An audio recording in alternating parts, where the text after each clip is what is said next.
weil du hast einen Ruf in der Designerbranche bei, ich denke mal, allen Frauen auch, der Mann zu sein, der Frauen mit Glamour einkleidet, der aus Frauen was Wunderschönes zaubert, was ja eigentlich selten ist, dass Kleider eine Frau wirklich so eine Sicherheit auch geben, dass sie einfach sagt, ich bin die Königin heute Abend. Und es ist ja nicht umsonst, dass Jennifer Lopez ihr Hochzeitskleid von mir hat machen lassen, dass Paul Berry, Kim Basinger, Beyoncé, Mariah Carey sich von ihr einkleiden lassen. Also mehr geht für einen Designer eigentlich nicht. Jetzt ist die Frage, du beginnst eigentlich im Moment einen neuen Weg. Du warst bei Basler und hast dort aufgehört und nun beginnt ein neuer Weg. Kannst du mir erklären, welcher das ist? Ich habe wirklich alles erlebt in die fast 30 Jahre, wo ich in der Modebranche bin. Und das war immer für andere Labels, so Skada, Gant, Basler. Und ich habe wahnsinnig viel Glück, dass ich super Kontakte gehabt, so mit Celebrities, mit VIPs und sehr wichtig heutzutage sind die ganzen Stylisten. Und die Stylisten haben immer wieder zu mir gesagt, Brian, mach deine eigene Kollektion. Deine Sachen sind so schön. Und, die Kleider für uns sind nicht der Skada oder nicht Basel, das sind Brian, das sind Brians Kleider. Warum machst du nicht deine eigene Kollektion? Und ich war immer ein bisschen nervös und wenn man gewohnt ist, immer für große Firmen zu arbeiten, dann hat man immer ein bisschen Hemmungen. Aber dann irgendwann dachte ich, jetzt oder nie. So jetzt mit 52 Jahren. Ich habe vielleicht 10 gute Jahre in der Modebranche und ich habe mich bis jetzt gewagt, so eigene Linie zu machen, Brian Rennie Couture. Und ich mache das wirklich so Couture, so maßgeschneiderte Kleider für Society-Damen und natürlich für mein ganzes Celebrity-Kontakt. Jetzt gerade so Living with John habe ich in der Tournee so Sachen gemacht. Für Bambis, Franzi Cooper, Sylvie Mais, Lily Becker, so hier in Deutschland, aber auch in Amerika. So Andy McDowell hat wieder kontaktiert, ob ich wieder was machen könnte. Es läuft echt super. Aber das Spannende ist, so die Society-Damen und Sekunden gehe ich zu Hause und es ist wirklich ein Couture-Erlebnis, was man hat. So, wird Maß genommen, man sitzt so in deren Wohnzimmer und die Kunde fühlt sich sehr, sehr wohl. Und dann kam ein Angebot so für Home Shopping mit HSE 24, ob ich auch nicht eine Linie machen würde. Am Anfang war ich super skeptisch, weil ich gesagt habe, ich liebe Glamour, ich liebe Stickerei, ich liebe Qualität, ich liebe tolle Stoffe. Und dann die haben mich gefragt, ja, aber wie ist das mit Ihren Lieblingsfabriken und wo arbeiten Sie gerne? Ich habe den Namen gegeben mit verschiedenen Firmen und gesagt, wir arbeiten sowieso mit denen. Und der Unterschied ist, dass ich kann wirklich eine super Qualität liefern, weil wir haben nicht diese 3 oder 4 Mal Markup wie die normale Designer-Label. Und wie muss ich mir jetzt die Preisspanne vorstellen? Also wenn ich jetzt bei HSE zum Beispiel aus deiner Kollektion was kaufe, wo liegt das ungefähr im Preis? Bei HSE zum Beispiel so, das sind tolle bestickte T-Shirts für 98 €, Jacken ab 250 €, Lederjacken 5,99 €, Hosen für so 150, 200 € und Brian Rennie Couture, das sind so richtige Couture-Kleider, ich sage ab 3.000 €. Und ich arbeite mit den Kunden, wenn sie sagen, mein Budget ist 4.500 € und dann reden wir über die Stickerei, dann weiß sie genau, wie viel Stickerei ich auf ein Kleid machen darf für diesen Preis. Und bei der Stickerei, ich arbeite mit derselben Firma in Indien, die machen Tom Ford, Dior, Chanel, richtig die Top-Namen, Carolina Herrera, Oscar de la Renta. Und der Unterschied ist, weil ich die Leute so gut kenne über die Jahre, ich habe denen immer wieder Aufträge gegeben, ich kriege super Deals mit denen. Also war die Zeit bei Escada schon prägend? Es war Wahnsinn. So alleine mit Margareta Leiser arbeiten, du musst vorstellen, direkt aus der Modeschule, kleiner Junge aus Schottland, der so wenig erlebt hat in der Welt und dann plötzlich mit Margareta Lai nach Amerika zu fliegen und Stretch Limousine abgeholt im Plaza Hotel. Der erste Fotoshoot war mit Iman und Naomi Campbell, Cindy Crawford, Linda Evangelista, also mit allen Topmodels. Das war echt eine wahnsinnig interessante Zeit, weil da habe ich echt gelernt, was Qualität ist und viel gelernt von Fräulein, echt viel. Würdest du sagen, sie hat dich entdeckt? Sie hat mich entdeckt in der Modeschule, genau. Sie kam rein Okay. und erstmal die Schule wollte nicht, dass ich so hingehe für ein Interview, weil ich hatte schon ein Angebot in Italien, einen in Hongkong. Ich hatte eigentlich 4 Jobangebote und gesagt, nein, ich will einfach reingehen, weil ich finde die Frau so toll. Und sie hat mir sofort den Job angeboten. Ja, das war eine lange Zeit. 20 Jahre ist ja, also da muss man schon sagen, es hat einen langen Atem gehabt und du warst bis zuletzt erfolgreich. Genau, es war echt spannend, weil vor allem als ich angefangen in der Skala war, bekannt für Sportswear, so tolle bestickte Jacken, tolle Blusen, aber nicht unbedingt für Kleider. Und Margarete hat gesehen, dass ich so eine gute Handschrift habe für Kleider und sie hat gesagt, mach einfach ein paar Tageskleider. Und das war so spät 80er Jahre, wo diese tolle drapierte Kleider gab, mit Jersey und Seide, mit tollen Drücken. So habe ich angefangen und dann tolle Blusen und dann die ganze Skala, so Luggage und die erste Duft. Und es war super, weil ich habe wirklich alles gemacht, so, weil wir so ein kleines enges Team waren. Dann eines Tages war die Kollektion eigentlich fertig und wir haben nichts zu tun gehabt. Wir waren nur in der Warteschleife, bis die Sachen hochkamen. Und dann habe ich angefangen, Baukleider zu zeichnen. Und Margarete kam zu meinem Tisch und sagte, ja, was machst du denn, Brian? Wir machen keine Baukleider. Ich sagte, ja, aber die Stoffe sind so schön, das wäre schön. 5 Minuten später ist sie weg, kam wieder zurück, sagte, zeig mir nochmal deine Skizze. Sie sagte, weißt du was, wir machen ein paar für die Modenschau. Und das war der Anfang von Escade Couture. Und kurz danach ist Margarete leider gestorben, dann habe ich die Regie übernommen und dann wir haben so eine eigene Linie gemacht, Escade Couture. Und es war immer wieder größer und größer und ich habe das Glück gehabt, so wirklich Top-Leute in Beverly Hills. Bei der Shop-Eröffnung habe ich die kennengelernt. Und dann ein Stylist hat mal angerufen und gesagt, Brian, ich habe jemand hier, die ist noch nicht ganz groß, aber die wird ganz groß und niemand will ihr Hochzeitskleid machen. Und du hast so tolle Sachen für mich gemacht, für Angela Bassett und für Kim Basinger. Hast du nicht Lust für sie ein Kleid zu machen? Ich sage, ja klar, mache ich das. Und das war Jennifer Lopez. So, niemand kannte sie, weil sie hat gerade ihren ersten Film gemacht. Und dann war wirklich, danach war alle Türen offen. Ja, ich denke, also ich sage ganz ehrlich, ich habe von dir noch Kleider aus der Skala-Zeit. Ich werde sie nie hergeben. Die darf meine Tochter mal tragen, weil sie sind, jedes Teil ist eigentlich ein Icon.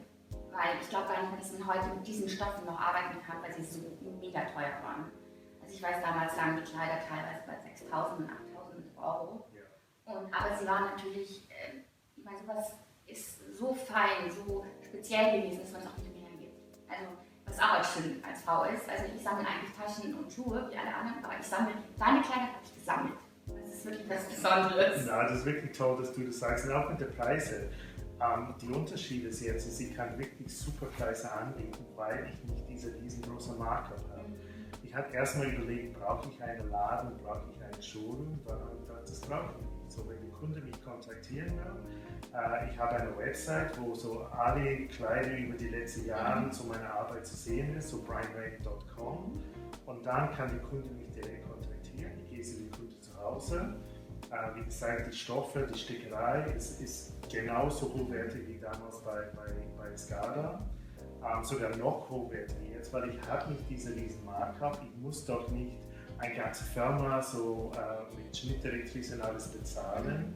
Ich arbeite mit einer und ich mag wirklich maßgeschneidert zu dem Budget von den Kunden und ich kann wirklich was Tolles anbieten, weil ich habe nicht Ladenpreis und so weiter und so weiter. Und wenn ich jetzt kommen würde und würde sagen, ich möchte jetzt von dir ein Couture-Kleid, wie lange warte ich dann darauf? Ich sage immer, einen Monat ist das mindestens. So, erste Gespräch, dann wird Maß genommen so von meiner Schnittdirektrice, dann mache ich verschiedene Skizzen, dann wir reden über die Skizze, über die Stickerei, über die Farbe, reden über Stoffe und dann wird der Schnitt gemacht und dann geht die Schnitte nach Indien, das wird alles mit Hand gemacht. Und normalerweise brauchen die 2 Wochen, so ein vollbestimmtes Kleid zu machen.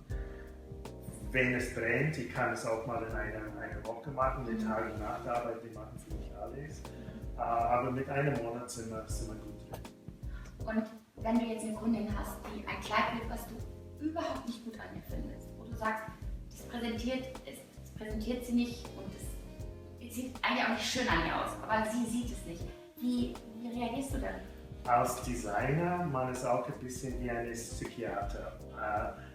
Bei jeder Frau ist irgendwas, was eine Frau liebt an ihr und was sie nicht so kennt. Ich habe die tollsten Frauen vor mir stehen manchmal und ich denke, wow, die haben einen makellosen Figur. So heute zum Beispiel, ich habe eine Kunde ohne Namen, aber die stand da in ihrer so Schwimmhalle, nur mit so Slip an, so mehr oder weniger nackt, und dann haben die ein paar Sachen probiert und sie hat gesagt, ich mag das an mir nicht. So, ich habe hier so eine kleine Falte. Ich sage, was willst du? Du hast eine tolle Figur, ja? So besser als viele von den Models, was ich gesehen habe. Aber das ist typisch. Jede Frau hat irgendwas, was die nicht mögen.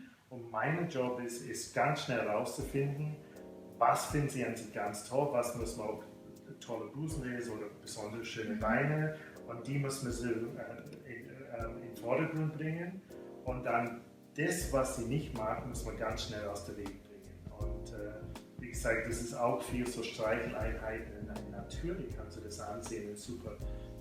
Und man musste immer so ganz geschickt so ihr ganz schnell davon bringen, wenn irgendwas nicht gut aussieht. Und ich mache das immer an der Skizzenphase, wenn ich merke, dass so die Frau braucht unbedingt Ärmel an einem Kleid. Ich zeichne kein ärmelloses Kleid. Ich sage immer, nein, man kann das super sexy machen, das kann stretch, das kann mit Pailletten, aber das steht dir besser. Und manchmal muss man einfach Nein sagen. Ja, aber ich glaube, das zeichnet auch einen guten Designer aus, weil es repräsentiert ja auch im Endeffekt dich, das Kleid. Und die Frau fühlt sich einfach wohler, wenn sie... Genau. Und sie kommt nicht wieder, wenn sie schlägt. Das Schönste an einem Kleid ist, man muss das Kleid einfach ansehen, Reißverschluss zu, und man muss zu dem Event gehen und das tollste Gefühl haben.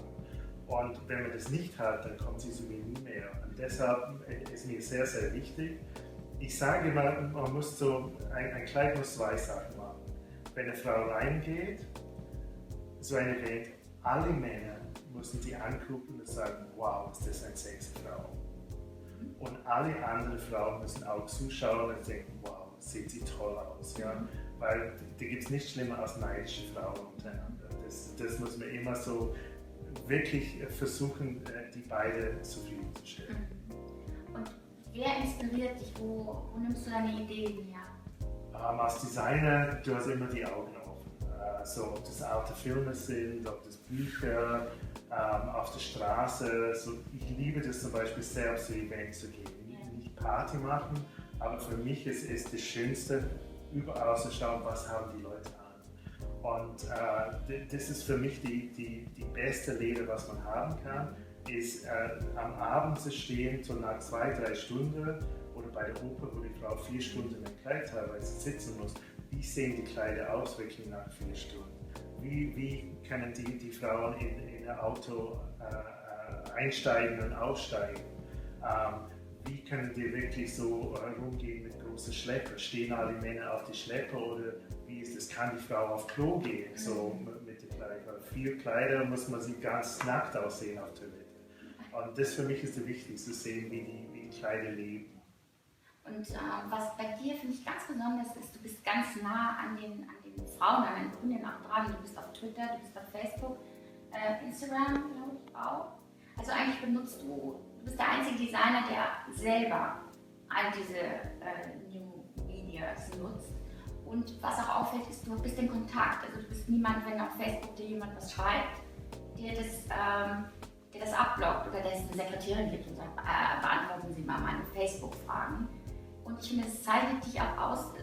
Du willst, glaube ich, auch nah an den Frauen dran sein, oder? Das ist das Wichtigste für mich. So, ich liebe Frauen. Ich liebe Frauen. Und da gibt es nichts Schöneres für mich, als ein schönes Kleid zu entwerfen für eine schöne Frau.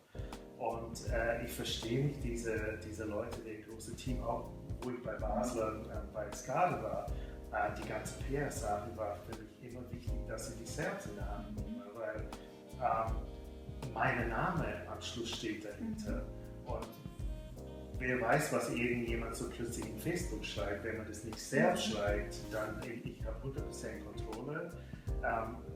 Diese Modern Media heutzutage, es muss so schnell gehen. Ja? Wenn ich das nicht mache, dann macht das mein Mann Ferdinand, der ist super mit der ganzen neuen Medien. Wenn ich keine Zeit habe oder sowas, ich traue ihm 100%, dass er das machen kann.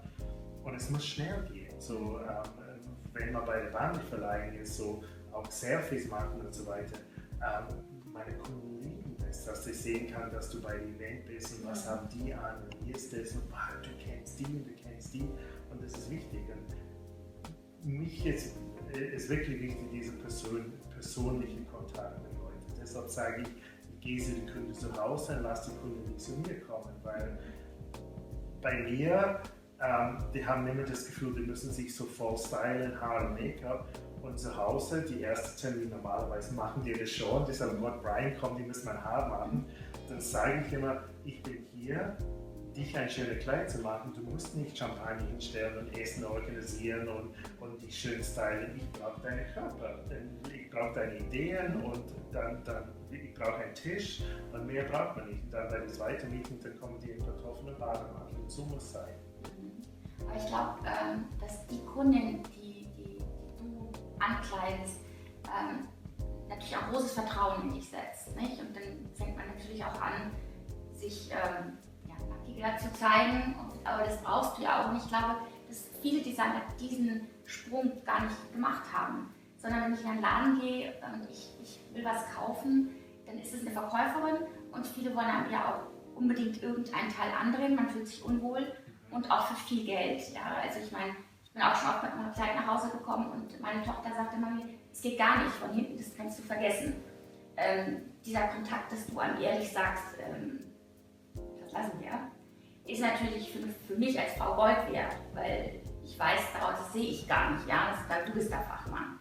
Aber hast du denn eine Zielgruppe, die du ganz speziell bedienst oder geht das von rauf bis runter?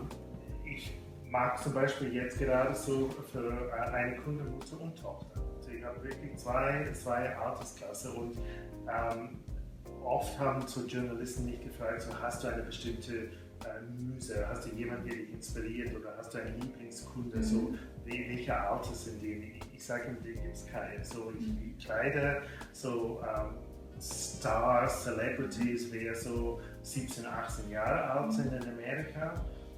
Und ich kleide auch die Grand Dame in Society hier in Deutschland, so wirklich ein großes Spektrum.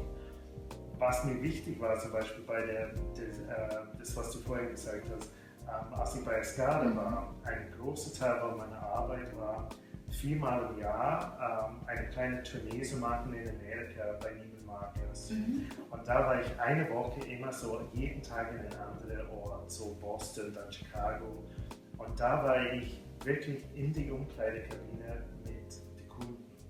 Die haben immer gesagt, heute triffst du die Top 4 Kunden von Palm Beach Store zum Beispiel. Und dann bin ich da reingegangen, ich habe so Termine mit denen und in Amerika zum Beispiel die Verkäuferin ist nach Umsatz bezahlt. Und dann bin ich da reingegangen und die haben so 2 Stangen gesagt, das ist für die eine Kunden, wer kommt. Was? Alles? Ja, wir haben alles für sie ausgesucht. Dann bin ich mit ihr in die Kabine gegangen und sie hat Sachen probiert und ich habe auch gesagt, nee, das geht gar nicht, weil bring bitte die andere Hose, weil die geht nicht, ja, oder die Jacke, obwohl das vielleicht die teuerste in der Kollektion war. Ich habe gesagt, das ist für sie nichts, bitte nehmen das weg. Und dann haben wir wirklich ganz schnell dieses Vertrauen bekommen und das ist wichtig, weil ich will nicht was verkaufen, ich will wirklich die Frau schöner machen. Was hältst du vom Online-Shopping? Super. Ich kenne das an mir. So am Anfang habe ich gesagt, nie im Leben würde ich online was kaufen. Nie im Leben. Ich muss im Laden gehen, ich muss Stoff anfassen, ich muss die Sachen probieren. Aber wie du sagst, so, du gehst in die Umkleidekabine, ja, so, und dann erstmal oft ist nicht ein richtiger Stuhl, wo du was hinstellen kannst oder Hacken oder der Spiegel ist so schrecklich oder das ist so stickig und warm. Und dann habe ich ganz schnell gemerkt, eigentlich weiß ich, was ich will. Ich habe so mein Lieblingshemden von einem bestimmten Lieferant mit den großen Kriegen. Ich habe so ein paar so Firmen, wo ich gerne die Jacken kaufe. Ich weiß, wie groß ich brauche, was mir steht. Und dann eigentlich ist es viel einfacher, wenn man wenig Zeit hat, dass man einfach so im Internet sitzt am Sonntagabend mit Tator da nebenbei. Und das ist cool. Lassen wir die Sachen kommen, probieren wir zu Hause. Es ist viel einfacher. Ja, also ich kaufe auch fast. Ich würde mal sagen 70% mittlerweile online. Was sollte jede Frau im Kleiderschrank haben? Little Black Dress, das ist die wichtigste, aber nicht nur ein Little Black Dress, mehrere Little Black Dresses, weil man kann die wirklich so mit verschiedenen Schmuck, verschiedenen Accessoires total ändern. Und man kann nie genug davon haben. Perfekt sitzende Jeans, das ist die schwierigste zu finden, vor allem mit den verschiedenen so Körpertypen, so mit exzellent so tief geschnitten, so hoch geschnitten, so spießig, so weit karottig. Wenn man die perfekte Jeans findet, dann lieber mehrmals die gleiche Marke kaufen. Und weil die finden wir nicht mehr, das ist so schwierig. Perfekt sitzender Blazer, obwohl Blazer heutzutage ist nicht mehr so gefragt. Die gibt es immer irgendein Meeting oder Termin oder wenn man weiß, die gibt es nicht besser als so die perfekte Blazer, dunkelblau, schwarz. Heutzutage sind die viel bequemer, weil die in Jersey sind. Und eine tolle weiße Bluse, weil das ist jeder eine, was man so für Business ansehen kann, so Dinner. Aber für mich Little Black Dress, Little Black Dress, Little Black Dress. Flats or High Heels? Okay. Ja. Auf alle Fälle beide. So High Heels gibt es nicht sexier als High Heels. Ich sehe aber viele Frauen die High Heels unter den Tisch, die nehmen die Schuhe aus beim Abendessen. Aber heute gibt es, du hast die Toast an, so mit Sandalen, mit so Steine drauf oder Stickerei. Die sind nicht mehr so bieder. Das ist super sexy Schuhe, was man auch abends anziehen kann. Ja, auch flach. Welche Farben würdest du, wenn du jetzt sagst, du hast gerade Basics genannt, in welchen Farben sollten die sein? Auf alle Fälle Little Black Dress in Black und dann Farben, was man öfters tragen kann. Gibt es nichts besser als Rot und Pinktöne, so kräftige Pinktöne. Was immer schwierig ist, ich liebe zum Beispiel Neontöne, aber der ist leider zu modisch. Ja. Man kann das nicht so oft tragen. Aber schöne Neutralfarben, so dunkelblau, schwarz, weiß, beige ist immer die Basis von einem Wardrobe, aber dann immer auch Pepper mit Farbe. Ich finde Farbe immer am schönsten bei Tops, aber die kann man so schnell wechseln. Aber ich liebe Rottöne, ich liebe Pinktöne, die gibt es nicht schmeichelnder als schöne Pinktöne. Jetzt gibt es ja in den klassischen Zeitschriften, ob Vogue, man braucht gar keine vielen Namen nennen, diese Rubriken, was trägt man mit 20, mit 30, mit 40, mit 50. Was hältst du denn von diesen? Ich hasse das. Ich hasse das wie die Pest. Ich weiß, als die erstmal gemacht war, dann dachte ich, okay, das ist interessant, aber diese Titel, die Age Issue, ich meine, das ist bescheuert. Ich bin 52, ich fühle mich überhaupt nicht wie 52. Ich weiß, wo ich meinen 40. Geburtstag hatte, ich dachte, oh Gott, jetzt bin ich ein alter Mann. Wann ich 20 war, für mich 50 war alt, aber heute ist 50 sexy, überhaupt kein Alter. So, ich will irgendeine Jeans tragen, so, ich will auch lässige Jacken tragen und das ist vielleicht von ein Teenie-Label, ja, aber ich will nicht ein alter Mann sein. Und heutzutage, die Mode, Gott sei Dank, ist wirklich für jede was da. Gott sei Dank sind diese Regeln weg, dass eine Saison die Designer sagen, jetzt ist nur Mini drin, jetzt musst du nur Beine zeigen. Und bevor diese blöde Mini geliefert ist, sagen die bei der nächsten Kollektion, es geht alles nur um lange, weite Hosen, so Minis sind passé. Das finde ich, das ist kein Respekt für den Kunden. Eine Kundin muss Mode kaufen, was ihre eigene Wardrobe auffrischt. Du hast vorher gesagt, du hast Lieblingsteile. Ich habe auch Lieblingsteile, so Jacken von Dolce Gabbana sind sicherlich 20 Jahre alt. Aber ich liebe diese verdammte Jacken, denn ich will die weiterhin tragen. Und man kauft nicht mehr so für eine Saison. Ich will nicht mehr so schwere Tweets kaufen, nur für Winter oder so Leinenzeithosen nur für Sommer. Ich mag eher so leichte Übergangsstoffe, dass man die ganze Jahr mit Lederring tragen kann. Und heute die Mode, man kann sagen, das ist demokratisiert jetzt mit der ganzen Saras und alles. So, ihr kennt so viele Leute, wer eigentlich das leisten könnte, nur Hermes, Dior und alles tragen, aber die haben eine Freude, das zu mixen mit Zara. Und das ist für mich die Modernität, ist dieser High-Low-Mix. Brian, wie wird die nächste Saison, die Wintersaison? Also ihr seid ja wahrscheinlich schon von der Mode im nächsten Sommer von dem, was du machst. Genau. Also ich als Frau möchte wissen, was kommt auf mich zu, was muss ich haben für diesen Winter? Was sind Essentials?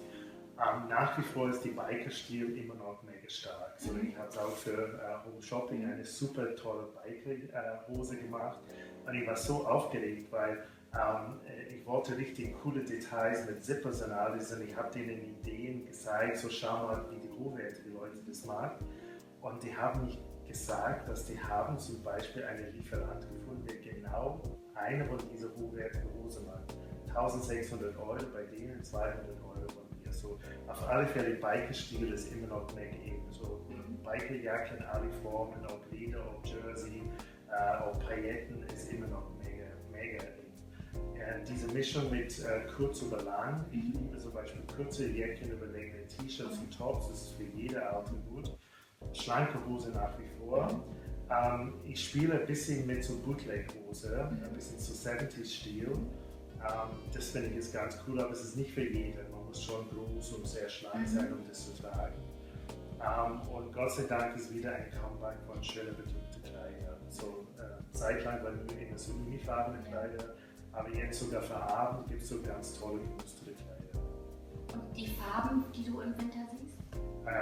Nochmal kräftig. So, ich bin kein großer Fan von Pastelltönen für Winter. Ich liebe so schöne Juweltöne, so sehr viel Pink, Smaragd, Rot, aber immer mit neutral gemixt. Da gibt es sehr viel Schokobraun und Schwarz nach wie vor. Und ich bin ein Riesenfan von Schwarz, man kann nicht davon genug haben. Also ich sehe das an mir, man fühlt sich wohl in Schwarz. Ja. Es gibt viele schwarze Weißen möchte. Ja. Brian, gibt es ganz viele Farben und ich hoffe, dass alle, die das jetzt sehen, auch jetzt das mitnehmen, was du uns gerade erzählt hast. Also ich habe viel gelernt und ich weiß auch schon, was ich kaufen werde für die nächste Saison und ich werde bei dir reingucken, weil eine Bikerjacke hatte ich noch nie und ich werde jetzt bei dir eine zulegen. Ja. Brian, ich danke dir für dieses Gespräch. Oh, danke.